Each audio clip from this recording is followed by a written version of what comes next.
लड़की जब अपने ससुराल जाती है तो ढेर सारे सपने बुनती है और वही ढेर सारे सपनों को लेकर वो अपने ससुराल जाती है और कल्पना करती है कि उसके ससुराल में उसके साथ सब बढ़िया होगा, सब अच्छा होगा और एक अच्छी भविष्य की कल्पना करते हुए वो अपने ससुराल जाती है। वैसी ही एक लड़की होती है नाजिया, जो कि अपने ससुराल जाती है और पहली ही रात के 11 बजे उसके साथ कुछ ऐसा होता है जिसके बाद वो जो लड़की होती है नाजिया, वो जोर से चिल्लाते हुए अपने कमरे से बाहर आती है। उसकी चीख इतनी ज़्यादा तेज थी कि सभी परिवार वाले वहाँ पर जमा हो जाते हैं और उसकी चीख इतनी ज़्यादा तेज थी कि आस पड़ोस वाले भी वहाँ पर आकर जमा हो जाते हैं। और इतने के बाद नाजिया जो है वहाँ पर नहीं रुकती है। उसके बाद नाजिया अपने मायके वापस आ जाती है। आखिर क्या हुआ था नाजिया के साथ? नमस्कार दोस्तों, मैं अनीश चौधरी आप सभी का crime story by Anish Chaudhary में स्वागत करता हूं। दोस्तों, आप सभी से एक रिक्वेस्ट है, अगर आपने हमारे चैनल को सब्सक्राइब नहीं किया है तो चैनल को सब्सक्राइब करके वीडियो को लाइक ज़रूर करें। दरअसल दोस्तों, ये जो कहानी है इसकी शुरुआत होती है हैदराबाद से।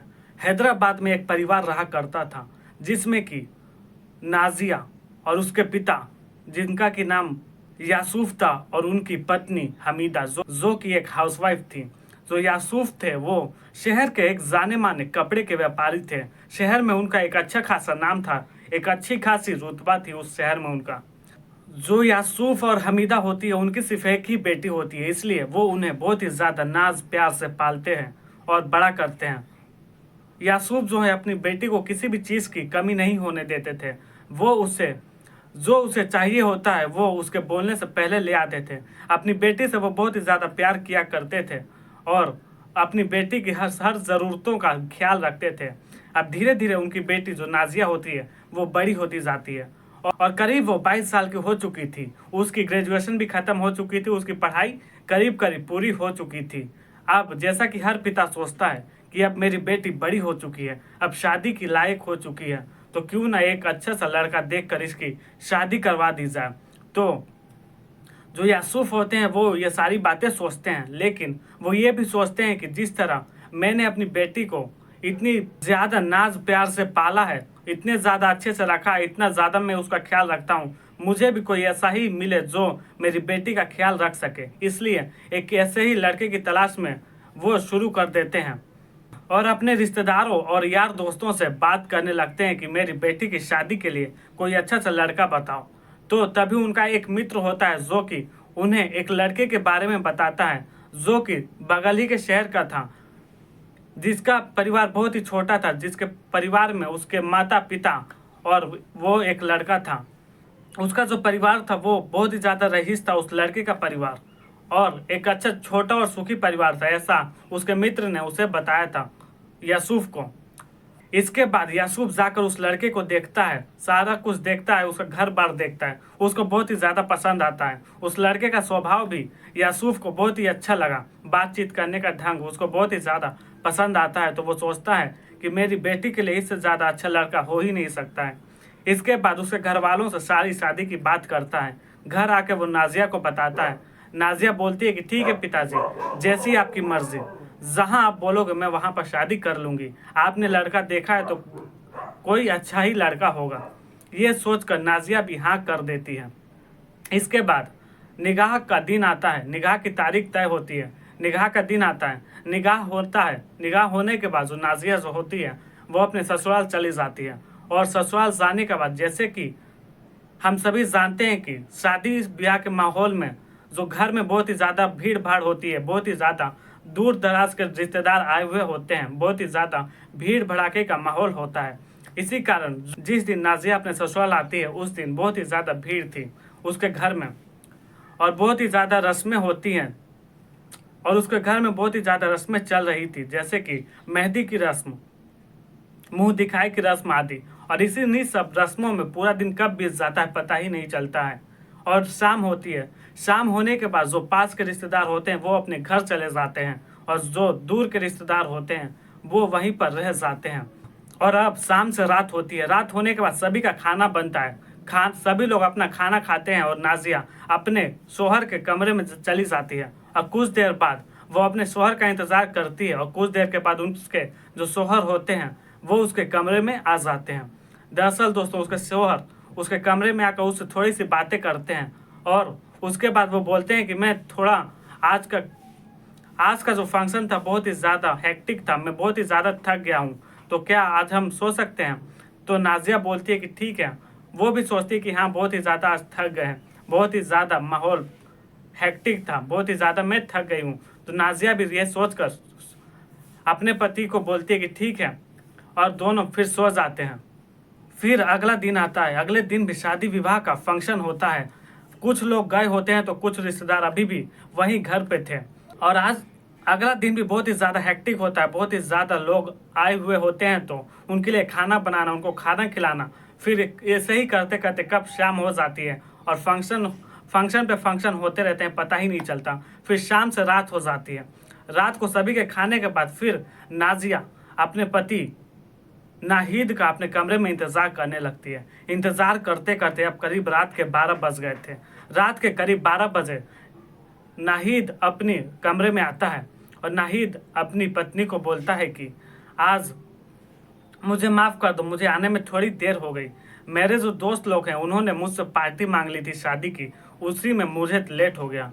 और नाजिया से थोड़ी बातें करने लगता है और फिर नाजिया से बोलता है कि आज मैंने अपने दोस्तों के साथ थोड़ी ड्रिंक कर ली है और मैं थोड़ा थक भी गया हूँ, तो क्या आज हम ऐसे ही सो सकते हैं? जो कुछ करना होगा कल देखा जाएगा। तो नाजिया सोचती है कि अब सारी ज़िंदगी तो इन्हीं के साथ रहना है, तो क्या दिक्कत है, कल देखा जाएगा जो होगा। तो फिर नाजिया की ये रात भी ऐसे ही कट जाती है। फिर तीसरा दिन आता है। तीसरे दिन भी सारे रिश्तेदार अब जा चुके थे। अब घर में सारा काम भी ख़त्म हो चुका था और नाजिया और जो नाहिद होते हैं वो घर पर अकेले होते हैं। और दोनों फिर जो नाहिद जो है नाजिया से कोई बहाना करके घर से बाहर चला जाता है और करीब रात में घर पे फिर आता है। फिर जब नाहिद रात में घर पर आता है तो नाजिया बहुत ही ज़्यादा थोड़ा गुस्सा में थी, लेकिन अभी बोले भी तो क्या बोले, अभी नई नई दोनों की शादी हुई थी। नाहिद जो है आज फिर अपनी पत्नी को बोलता है कि आज थोड़ा कुछ मुझे बाहर कुछ काम था, इसलिए मैं आते हुए बहुत ही ज़्यादा थक गया हूँ, तो क्या मैं सोच सकता हूँ? और नाजिया थोड़ी गुस्सा हो जाती है उसकी यह बात सुन के कि एक के बाद एक दिन बीतते जा रहा है कि ऐसी क्या बात है कि ये मुझसे मेरे करीब नहीं आना चाहते हैं। यह सारी बातें उसके दिमाग में चलने लगती हैं और नाहिद जो है उधर सिर दूसरी तरफ मुंडी करके वो सो जाता है और नाजिया इधर दूसरी तरफ सिर करके सो जाती है। और फिर इसी तरह आज का दिन भी और आज की रात भी बीत जाती है। अब करीब 3 दिन बीत चुके थे। इसके बाद चौथा दिन आता है। चौथे दिन पग फेरे की रस्म होती है और पग फेरे की रस्म के लिए जो दूल्हा और दुल्हन होती है उनको अपने मायके वापस जाना पड़ता है। इसीलिए नाजिया को लेने के लिए उसके भाई लोग उसके ससुराल में आए हुए थे और नाजिया और उसके पति को लेकर नाजिया के साथ उसके मायके चले जाते हैं। और मायके में जाने के बाद नाजिया के सभी रिश्तेदार लोग वहाँ पे आए हुए होते हैं। नाजिया से पूछते हैं और सब ससुराल में कैसा है, तो वो बोलती है कि सब कुछ बढ़िया है और हंसी मजाक करने लगते हैं। इसके बाद जो नाजिया की सहेलियाँ वहाँ पर आए हुए होते हैं, नाजिया की सहेलियाँ उस नाजिया को बुलाकर पूछती हैं कि और सब ससुराल में क्या हुआ, सब कुछ बढ़िया हुआ ना? तो जो नाजिया कुछ ना बोलते हुए सिर्फ मुस्कुरा देती है। और इसके बाद रात हो जाती है। रात होने के बाद जो नाजिया है अपनी बहनों के साथ उनके रूम में जाकर सो जाती है और इधर नाहिद एक अलग कमरे में जाकर सो जाता है। उसके बाद अगला दिन आता है। अगले दिन जो नाहिद होता है वो नाजिया को अपने साथ अपने घर ले जाता है और घर जाने के बाद इसी तरह जब घर पहुंचता है तो पहुंचते पहुंचते शाम हो चुकी थी। शाम होने के बाद नाजिया वहां पर जाकर खाना पीना बनाती है और रात को ससुराल में सास ससुर को और पति को खाना खिलाने के बाद वो फिर अपने कमरे में चली जाती है। फिर कुछ देर के बाद नाहिद आता है और नाहिद आज फिर आकर नाजिया से बोलता है कि आज फिर मैं थोड़ा थका हुआ हूँ। यह सुनकर आज नाजिया को बहुत ही ज़्यादा गुस्सा आ रहा था और वो बहुत कुछ अपने पति नाहिद को बोलना चाहती थी लेकिन बोल नहीं पा रही थी। उसके बाद नाजिया ने बोला कि क्या मुझ में कोई कमी है जो आप मुझसे इतनी ज़्यादा दूरियां बना रहे हो? क्या मेरे अंदर कुछ कमी आपको दिख रही है या फिर कुछ और बात है? तो नाहिद जवाब देता है, नहीं, कुछ और बात नहीं है, ऐसी बात नहीं है, आज थोड़ा मैं थक गया हूँ, तो नाजिया फिर बोलती है कि क्या किसी कोई और चक्कर है क्या। नाहिद यह सुनकर बोलता है कि नहीं, कोई और चक्कर नहीं है। नाजिया के कहने का मतलब था कि कहीं किसी और लड़की से आप प्यार करते हो क्या। तो नाहिद जवाब में बोलता है कि ऐसा कुछ नहीं है। फिर नाहिद बोलता है कि अगर मैंने तुमको बता दिया तो तुम मुझे छोड़कर चली जाओगी। ये सुनकर जो नाजिया होती है वो बहुत ही ज़्यादा टेंशन में आ जाती है कि क्या बात है, कहीं कोई लड़की का चक्कर तो नहीं है। फिर नाजिया पूछती है कि नहीं, मैं छोड़ के नहीं जाऊंगी, मैं देखूंगी, पहले आप बताइए तो फिर मैं सोचूंगी क्या करना है और क्या नहीं करना है। तो उसके बाद नाहिद बताता है कि मैं जो हूँ वो न मर्द हूँ ना औरत हूँ, मैं एक हिजड़ा हूँ। ये सुनने के बाद जो नाजिया उसको अपने कानों पर यकीन नहीं होता है और अपने पति को बोलते हैं क्या क्या आप सच बात बता रहे हैं। तो फिर नाहिद बोलता है कि हाँ, मैं सच बोल रहा हूँ, मेरी पहले भी एक दूसरे शहर में शादी हुई थी, लेकिन वहाँ पर पहली ही रात मेरी पत्नी जो हुई थी वो मुझे छोड़कर चली गई थी, इसलिए मैंने तुम्हें कहा कि अगर तुम सच जान जाओगी तो मुझे छोड़कर चली जाओगी, इसलिए मैं तुम्हें नहीं बता रहा था। इसके बाद नाजिया जो होती है वो नाहिद से बोलती है कि तो फिर आपने मेरी लाइफ क्यों बर्बाद की। तो नाहिद जवाब देता है कि सिर्फ प्रॉपर्टी के लिए। हम लोगों का प्लान था कि तुम्हारे घर में बहुत ही ज़्यादा प्रॉपर्टी थी, तुम्हारे जो पिता थे शहर के जाने माने आदमी थे, जाने माने बिजनेसमैन थे, इसलिए मैंने तुमसे शादी की कि दहेज में एक मोटी रकम मिलेगी।